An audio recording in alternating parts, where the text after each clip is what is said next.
जय सिया राम मित्रों, प्रस्तुत हूँ पुनः एक वीडियो लेकर के आपके समक्ष।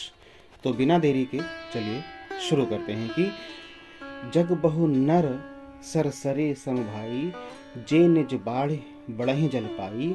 सज्जन सकृत सिंधु सम कोई, देख पूर विधु बाढ़ई जोई। अर्थात हे भाई, जगत में तालाबों और नदियों के समान मनुष्य ही अधिक हैं जो जल पाकर अपनी ही बाढ़ से बढ़ते हैं। समुद्र सतह कोई एक विरला ही सज्जन होता है जो चंद्रमा को पूर्ण देखकर उमड़ पड़ता है। भाग छोट अभिलाषु, बड़ करऊं एक विश्वास। पयहि सुख सुनी, सुजन सब खल करिहि उपहास। मेरा भाग्य छोटा है और एक इच्छा बहुत बड़ी है, परंतु मुझे एक विश्वास है कि इसे सुनकर सज्जन सभी सुख पाएंगे और दुष्ट हंसी उड़ाएंगे। खल परिहास होई हित मोरा, काक कहूँ कलकंठ कठोरा। हंसहि बक दादुर चातकहि, हंसहि मलिन खल विमल बत कही। किंतु दुष्टों के हंसने से मेरा हित ही होगा।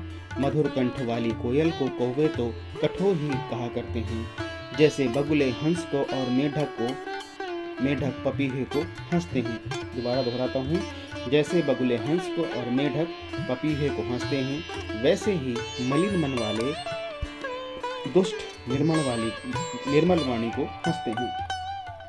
कबित रसिक न राम पद नेहु, तिन कहु सुकद हास रस एहु। भाषा धनित भोरी मत मोरी, हंसबे जोग हंसन नहीं खोरी। अर्थात जो ना तो कविता के रसिक हैं और ना जिनका श्री रामचंद्र के चरणों में प्रेम है, उनके लिए भी यह कविता सुखद हास्य रस का काम देगी। प्रथम तो यह भाषा की रचना है, दूसरे मेरी बुद्धि भूली है, इससे यह हंसने के योग्य ही है। हंसने में उन्हें कोई दोष नहीं है। प्रभु पद प्रीत न समझी नीति, तिनहि कथा सुनी लागहि फीकी। हरिहर पद रतिमत न पुतर की, तिन्ह कहूँ मधुर कथा रघुवर की। जिन्हें ना तो प्रभु के चरणों में प्रेम है और ना अच्छी समझ ही है, उनको यह कथा सुनने में फीकी लगेगी। जिनकी श्री हरि अर्थात भगवान विष्णु और श्रीहर अर्थात भगवान शिव के चरणों में प्रीति है और जिनकी बुद्धि कुतर्क करने वाली नहीं है, अर्थात जो श्री हरि हर में भेद की या ऊंच नीच की कल्पना नहीं करते, उन्हें श्री रघुनाथ जी की यह कथा मीठी लगेगी। राम भगत भूषत जिया जानी, सुनहि सुजन सराहि सुभानी। कबि न हूँ नहीं प्रवचन प्रवीणु, सकल कला सब विद्याहीनु। अर्थात सज्जन गण इस कथा को अपने जी में अर्थात अपने हृदय में श्री राम जी की भक्ति से भूषित जानकर सुंदर वाणी से सराहना करते हुए सुनेंगे। बाकी मैं ना तो कवि हूँ, ना वाक्य रचना में ही कुशल हूँ, मैं तो सब कलाओं तथा सब विद्याओं से रहित हूँ। आखर अर्थ अलंकृत नाना, छंद प्रबंध अनेक विधाना। भाव भेद रस भेद अपारा, कवि तो दोष गुण विविध प्रकारा। नाना प्रकार के अक्षर, अर्थ और अलंकार, अनेक प्रकार की छंद रचना, भावों और रसों के अपार भेद और कविता के भांति भांति के गुण दोष होते हैं। कवित विवेक एक नहीं मोरे, सत्य कहूँ लिख कागद कोरे। इनमें से काव्य संबंधी एक भी बात का ज्ञान मुझ में नहीं है, यह मैं और कोरे कागज पर लिखकर सत्य सत्य कहता हूँ। भनित मोर सब गुण रहित, विश्व विदित गुण एक। सो विचार सुनहि सुमित, जिनके विमल विवेक। अर्थात मेरी रचना सब गुणों से रहित है, इसमें सब जग प्रसिद्ध एक गुण है, उसे विचार कर अच्छी बुद्धि वाले पुरुष जिनके निर्मल ज्ञान है, इसको सुनेंगे। एहि मह रघुपति नाम उदारा, अति पावन पुराण श्रुति सारा। मंगल भवन अंग मंगल हारी, उमा सहित जहि जपत पुरारी।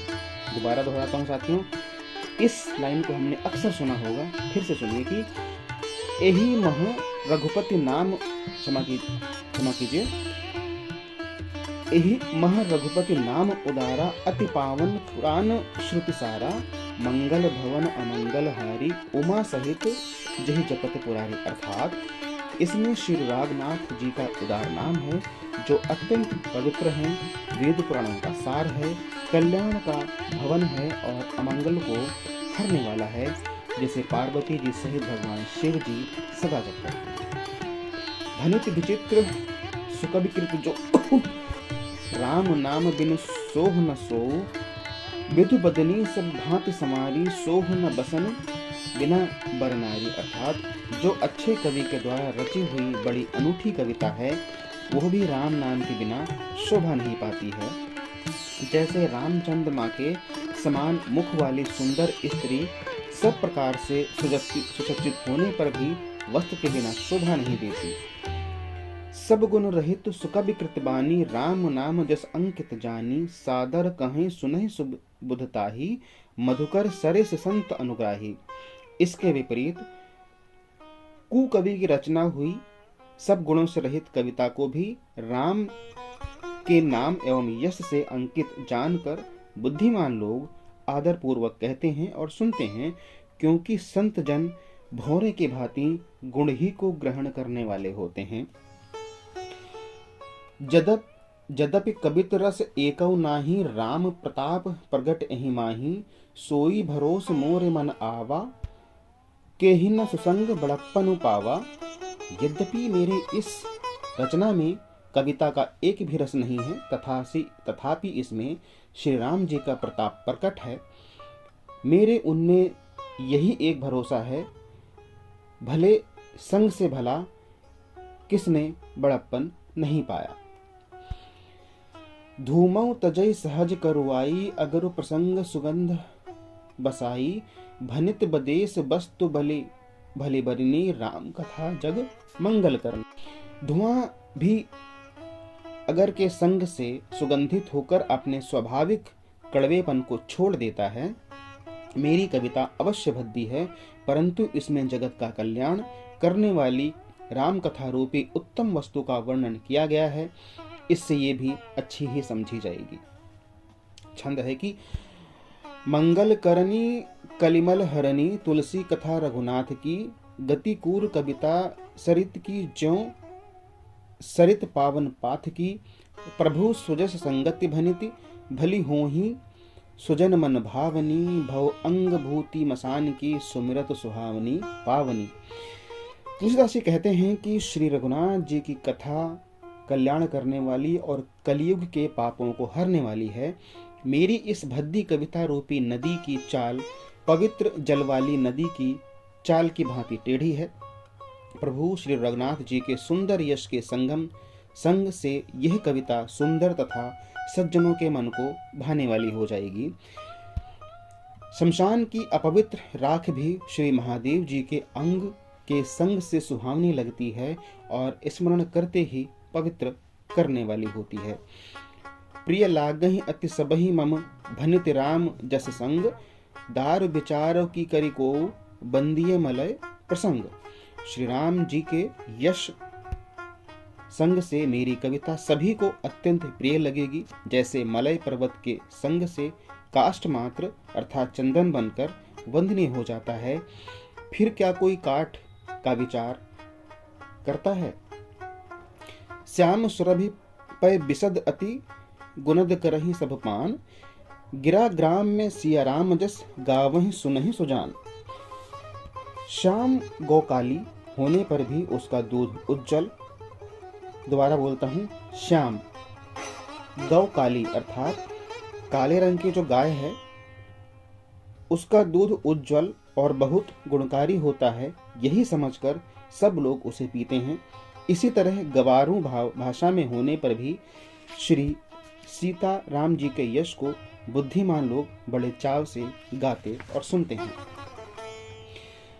मणिमाणिक मुकुता छवि जैसी, अहिगिरि गज सिरसोह न तैसी, नरप किरीट तरुणी तनु पाई, लहई सकल शोभा अधिकाई। मणिमाणिक और मोती की जैसी सुंदर छवि है, वह सांप पर्वत और हाथी के मस्तक पर वैसी शोभा नहीं पाती। राजा के मुकुट और नवयुवती स्त्री के शरीर को पाकर ही ये सब अधिक शोभा प्राप्त होती हैं। तैसे ही सुकवि कबित बुध कहहीं, उपजे अनत अनत छबिलहीं, भगत हेतु विधि भवन बिहाई, सुमिरत सारद आवति धाई। इसी तरह बुद्धिमान लोग कहते हैं कि सुकवि की कविता भी उत्पन्न और कहीं होती है और शोभा अन्यत्र कहीं होती है। अर्थात कवि की वाणी से उत्पन्न हुई कविता वहां शोभा पाती है जहां उसका विचार प्रचार तथा उसमें कथित आदर्श का ग्रहण और अनुसरण होता है। कवि के स्मरण करते ही उसकी भक्ति के कारण सरस्वती जी ब्रह्मलोक कर छोड़कर दौड़ी चली जाती हैं। रामचरित सर बिनु अनुआये, सो शर्म जाय न कोटि उपाये, कवि कोविद अस हृदय विचारी, गावहीं हरि जस कलिमलहारी। सरस्वती जी की दौड़ी आने की यह वह कथावट रामचरित रूपी सरोवर में उन्हें नहलाए बिना दूसरे करोड़ों उपायों से भी दूर नहीं होती। कवि और पंडित अपने हृदय में ऐसा विचार कर कलियुग के पापों को हरने वाले श्री हरि के यश का ही गान करते हैं।